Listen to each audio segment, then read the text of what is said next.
Breast cancer can actually skip chemotherapy without hurting their chances of beating the disease. So this is the largest test ever done of breast cancer treatment and could impact 70,000 patients every year here in the U.S. from having to get chemo. Our medical expert, Dr. Mandira Mehra from SSM Health, is here this morning to talk a little bit more about this. Good morning. Good to see you. Good morning. So we hear about avoiding chemo without any negative impact. What's your takeaway from this huge, and it's a massive study? Yeah, I think this is great news. It's so exciting. We always talk about having sort of buckets of treatment. You know, 30, 40, 50 years ago, we said, okay, you have prostate cancer, breast cancer, whatever type of cancer, let's follow this formula. We have surgery, radiation, chemotherapy, and then variations of that model. Now, cancer treatment is becoming so personalized, Adam. We're able to take biopsies and do genetic testing and see what actually makes sense for your treatment. So it's not just sort of this very archaic formula of everybody gets surgery, everybody gets radiation and chemotherapy. We're able actually now to do a genetic test that looks at 21 different genes of that breast cancer and say, does it make sense to actually get the chemotherapy?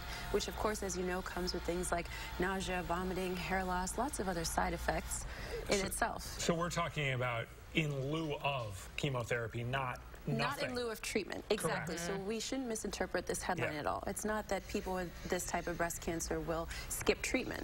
What we're saying is people with a very specific type of breast cancer, so early stage, no lymph node spread, HER2 negative, but still estrogen positive, so this is a very specific type of breast cancer, but very common.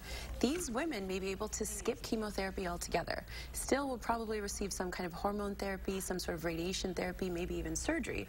You're not skipping therapy, but you are skipping chemotherapy, which is still very exciting in the field. That's fascinating. We wanted to take an opportunity too. There was a huge story with Kate Spade dying of suicide earlier this week, and it gained a lot of attention and brought a lot of attention to the issue of suicide. Wanted to give you an opportunity too to, talk about the importance of talking about this. Exactly, and Danica, we always talk about how we have to change the conversation here. The stigma around suicide, around mental health, really about how important this is. And unfortunately, in Kate Spade's loss, this is really hitting home for so many people, especially young women, women that can really think back and say, I remember getting my first Kate Spade, either as a young professional, as a gift. The whole fashion industry, as well as celebrities, are reacting. And this goes to show that it's not just fame, fortune, that stops people from, unfortunately, committing suicide, having depression. It affects everybody, and it can look very different in people. So of course we want to raise awareness and say there's so many things we can do, including calling the suicide prevention line.